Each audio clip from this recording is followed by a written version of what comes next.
Hi, my name is Todd Frahm. I'm a partner with Tyler Law LLP, and we're here to talk about everything that a real estate agent needs to know about limited liability companies. The first question always is going to be, why does this matter? Why does this matter to a real estate agent? Main reason is that LLCs are extremely common to buyers, sellers, and landlords in California transactions. Why are they there? Basically to help shield members from personal liability. And that happens by placing this entity in between the personal assets of the person and the creditors that may be trying to go after them. What that does, though, is it affects the requirements that are on you as an agent. Namely, who can sign, how do you verify their identity, and then finally the timing and conditions for closing and commission payments. So your role is to protect the transaction by confirming the identity, authority, capacity, and compliance of the transaction, all while maintaining the number one rule always, don't give legal advice, right? So how do you do that? That's what we're here to talk about. So as far as a quick kind of a rundown, what is an LLC? As I said, an LLC is a separate legal entity formed by filing articles of organization with the state. And the key document you're going to be looking at there is going to be the operating agreement. Now, California says that can be oral. Even if it is oral, I would treat an operating agreement in writing as a requirement for the transaction given the risks that exist. Now, there's a couple kinds of LLCs. There are member managed LLCs, which is where all of the members manage, and that's going to be the default unless the operating agreement states otherwise. Manager managed are where one or more managers actually are managing the operations of the LLC, and the members basically stay in a passive role. So the main thing that you need to take from that is that agents should never assume that any member can bind the LLC. You need to verify the management of the organization and the authority of the person that you're talking to. So how do you do that? Well, the first step would always be to take a look at the California Secretary of State in the instance of a California LLC. Take a look at the California Secretary of State, and you go there and it will show on there whether they're in good standing or whether they are suspended. You want to make sure that you have the correct legal name of the entity and the correct entity number for the LLC. Every entity is going to be issued a number like that. Secondly, you'd want to take a look at the articles of organization and any amendments. And then finally, you'd want to take a look at the statement of information, which is on the site for the Secretary of State. And that would confirm the managers, sometimes the members, and the business address. You just need to make sure you're checking the most recent filing. For a for-profit entity, that needs to be filed annually, so you should be able to check that and see who they are currently stating is their manager. The operating agreement, likewise, will confirm the management, whether it's member or a manager managed entity, the consent thresholds, signing authority limits, transfer restrictions, all of that type of thing. Now, we start getting into a big crossover right there where you're having to go, if you start taking a look at too much stuff, you could arguably be getting into the realm of the practice of law, in which case, we're happy to help out on those type of things. Our firm handles corporate matters. We handle limited liability companies. We handle obviously real estate transactions. So we could be talked to about that type of thing if that were something that became an issue.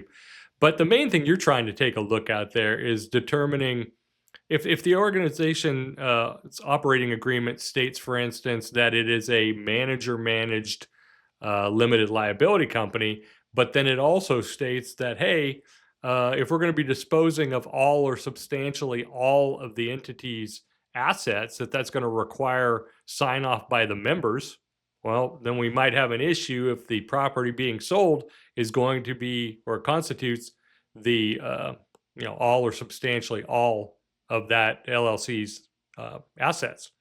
So you're going to kind of take a look at that. But the main thing you're going to take a look at in the operating agreement is who is the person that's supposed to be making the decisions on this. Finally, once you get that done, you should request resolutions or consents authorizing the transaction. And as the case may be, that would be either the member's consent or the manager's written consent approving the purchase or the sale or the lease, whatever you're working on. The entity needs to take action to be able to approve transactional things like you're working on. So you want to make sure that that's actually been done by the entity. And then finally, if it's a foreign LLC, and foreign in our world means it's not from California, right? So somebody's got a Delaware limited liability company, for instance. You need to confirm on the Secretary of State website that they are actually registered to do business in the state of California and that they have a certificate of good standing from their home state. Pretty quick, easy thing to do if you go to the Secretary of State's website, which we'll post a link to. Just take a look on there. Make sure that this entity is in good standing. If they're not a California entity, that they are authorized and registered to do business in the state of California. So the next thing we're going to be doing is we're going to be verifying their signing authority. And again, we need to confirm the entity's identity and status through the Secretary of State, determine the management structure from the statement of information and the operating agreement, get that written authority resolution or unanimous consent identifying the property and authorizing the specific transaction you're working on and the signer for that transaction. And then you would make sure that you're going to match the signer to the authority. So for instance, if you have a manager-based limited liability company and you are working with Jane Doe, the manager of the LLC, her title on the signature block would say, for instance, Jane Doe, comma, manager of ABC LLC. She's not signing in her personal capacity. She's signing as the manager of the LLC. And then finally, you would provide all of the authority documents to title and ensure that they approve the form of resolution prior to assigning. They're ultimately going to be the ones that are going to be approving or disapproving of any title insurance down the line, any transactional issues that are going on. So you want to make sure that they have buy-in on that. And then, well, what are you looking for as far as the authority? What are the red flags?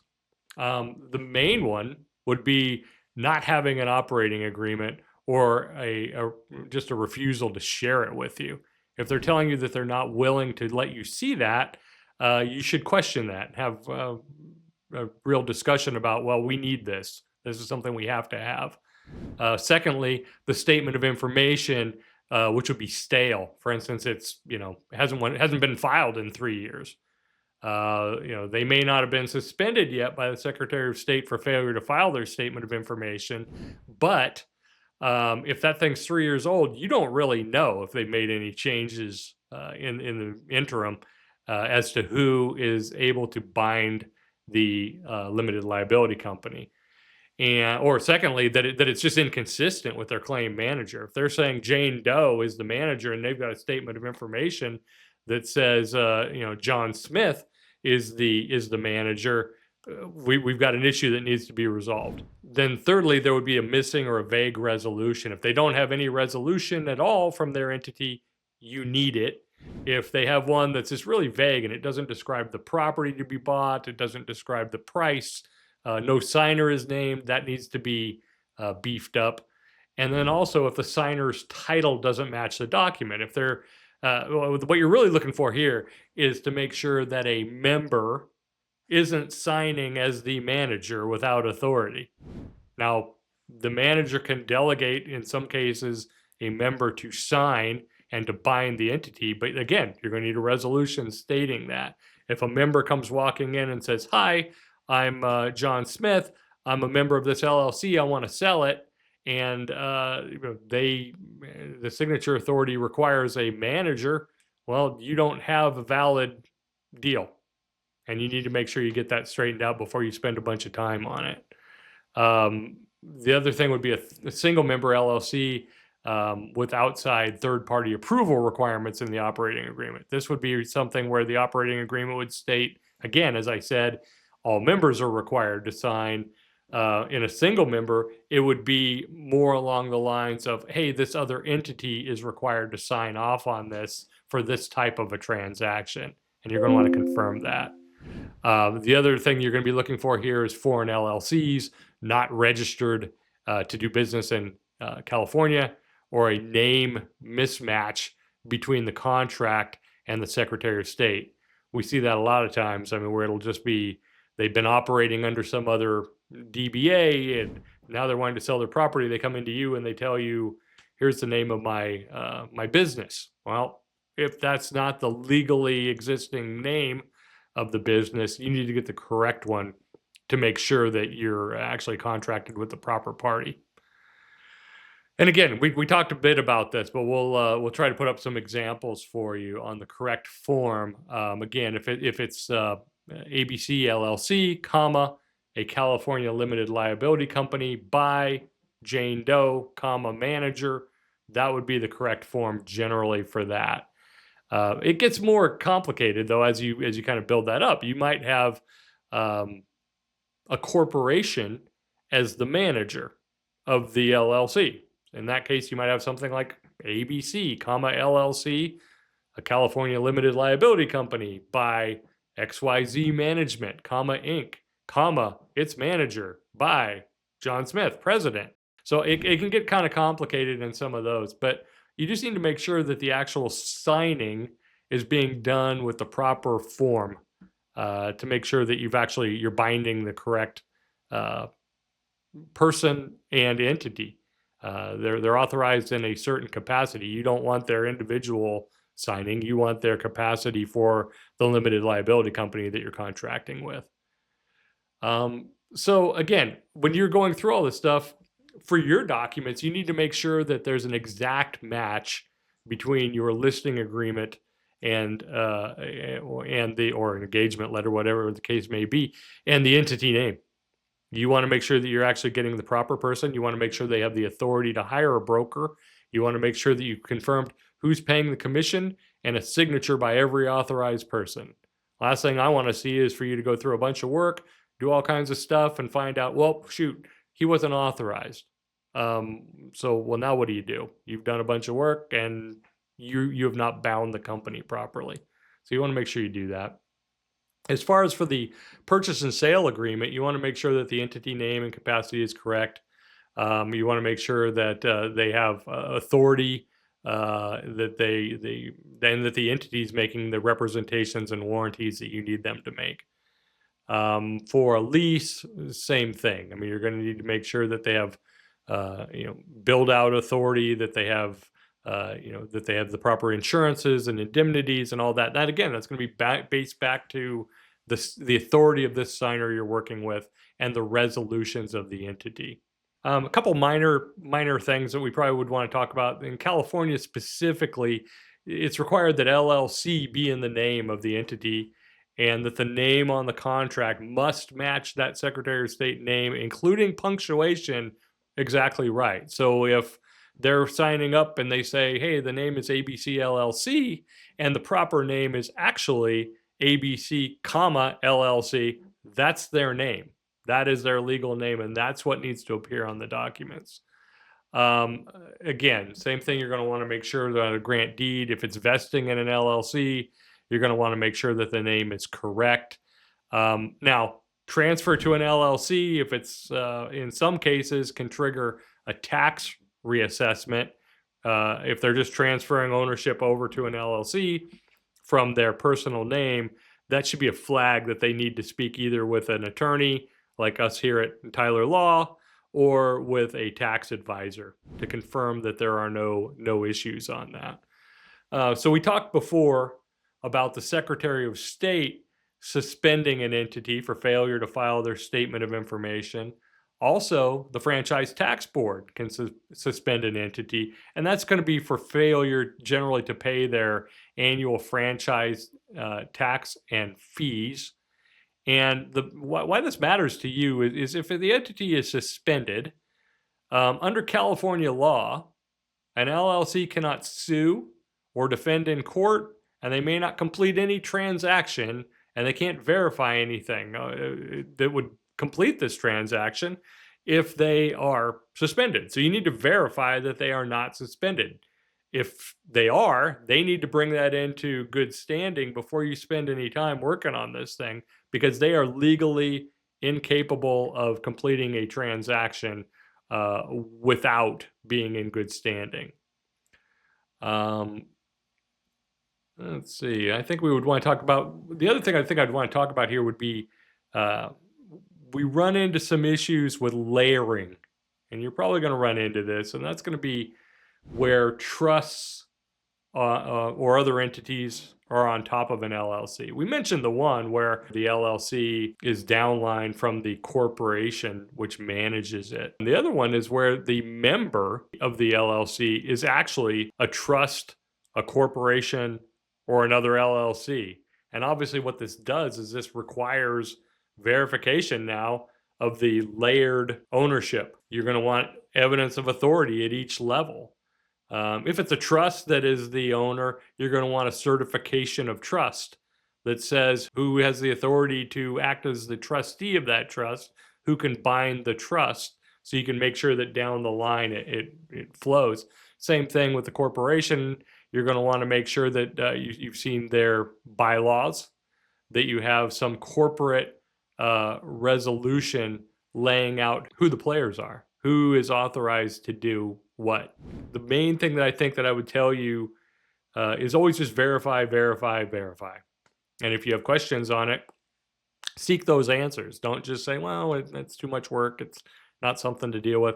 A lot quicker to do it on the front end than spend a bunch of time working on a transaction and then find out that you never had the right person in the first place. Huge believer in teamwork, right? None of us know everything. The reason you like people like title and escrow to take a look at this stuff is they do this. I mean, they look at these things. They try to check this out all the time. They have to verify.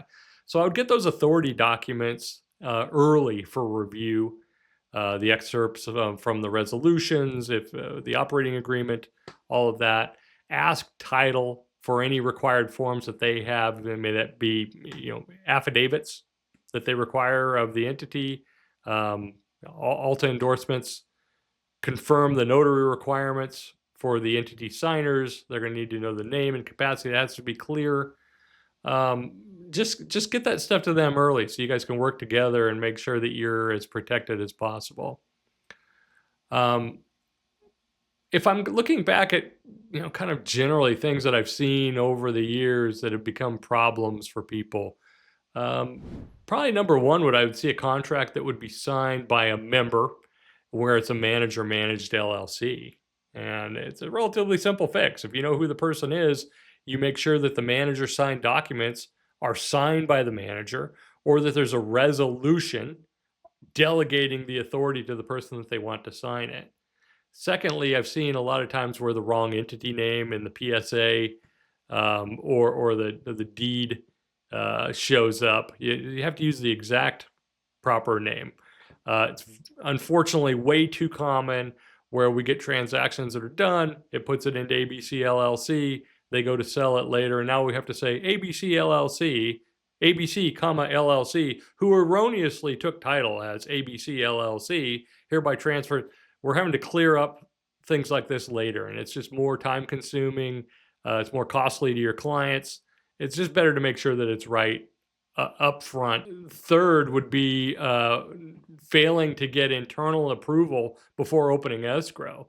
So you want to make a delivery of an executed resolution, a condition of the opening of escrow, or a pre-closed deliverable. You want to make sure that that's a requirement before you close this transaction. Same thing with foreign LLCs. If a foreign LLC is unregistered in California, you need to make sure that closing is contingent on California registration and good standing. So I think just in general, what I would say then, what you need to get right away when you first open up anything where you're dealing with an LLC, get the Secretary of State printout, get a copy of their articles of organization and any amendments, get a copy of the most recent statement of information off of the Secretary of State's website. The articles of the organization will, in a lot of cases, be on there as well, unless it's an extremely old LLC. But you should be able to pull the articles of organization and the statement of information up directly from there.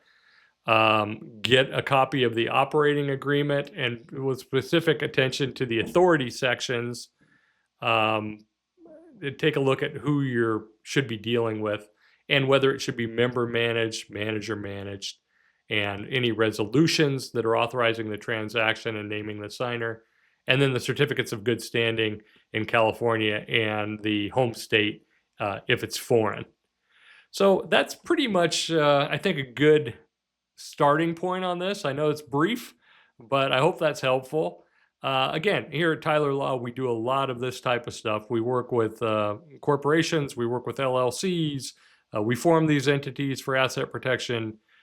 We do estate planning and trust formation. So we've got a pretty broad base of knowledge with our attorneys on being able to help you out with those type of management issues.